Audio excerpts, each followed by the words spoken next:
HarperCollins presents Bring On United, Ferguson's Golden Generation in Their Own Words, by Andy Mitten, read by Matthew McNulty.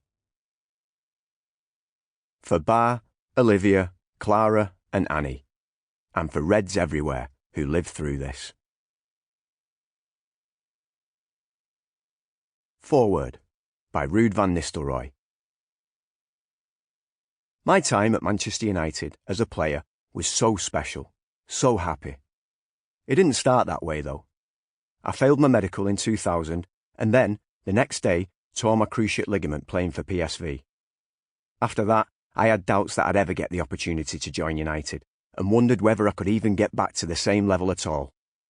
United were a top European team, so it seemed natural to me that they wouldn't wait for any one player. But they did wait for me. And I appreciated the support, especially from Sir Alex Ferguson and David Gill.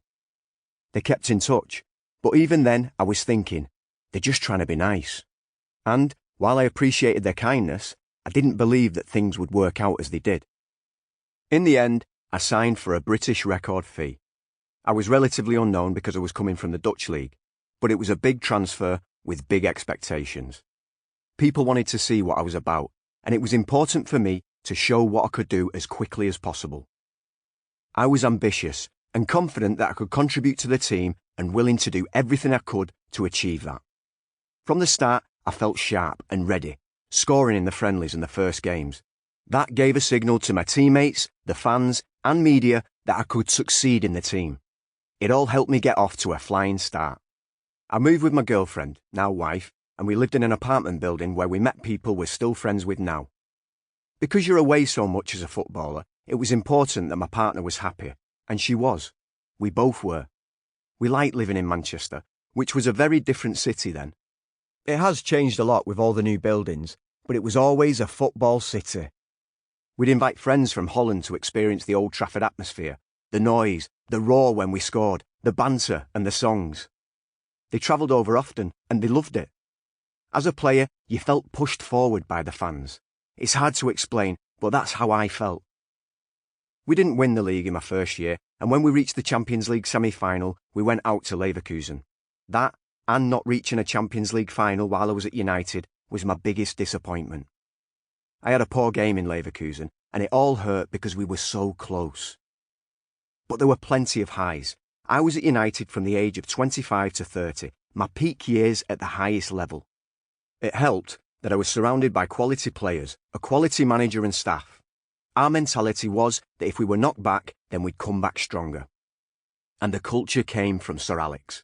He was the club and embodied everything about it. He demanded everything of you every day because he knew what was needed to be successful. He would inspire, motivate. He'd give me freedom to play, which is really what you want as a forward. He wouldn't stuff you with too much information. He wanted you to work hard, be a good teammate, and be the best you could be. He'd compliment you, and he'd correct you where needed. It could be brutal, as you had to reach the highest standards every day. And there were strong characters in the dressing room too. The core was all United, with the class of '92, Roy Keane, Dennis Irwin, and Wes Brown coming through. These United boys set the tone for the new boys like me. We had good fun on the road and spent a lot of time together. Then, I was up front with Cole, York and Solskjaer. It was amazing. They were so easy to play with. I felt a connection with them in training without even looking. As a team, we won the league in 2003 and I won the Golden Boot too, scoring 44 goals in what was the best season of my career. I won the PFA and Player of the Season awards too, which felt wonderful of course, but the most important thing was that we were a team who played, won and celebrated together. We had some fun nights out. I'm sure you'll hear about them in this audiobook. Then we had the youngest players coming through, Cristiano Ronaldo and Wayne Rooney. They needed time to reach the level to win things, but they learned so quickly. It was difficult for me at the end, but that's part of professional life. I held no grudges and everyone moved on. United had an excellent season and won the league, while I had a top season at Real Madrid and won La Liga. My United memories are happy ones. My favourite moments were towards the end of games we were about to win, with the MUFC fans in full voice and the rest of the stadium empty. Happy, happy times. I spent much of my time at United being set up by others. Sample complete. Ready to continue?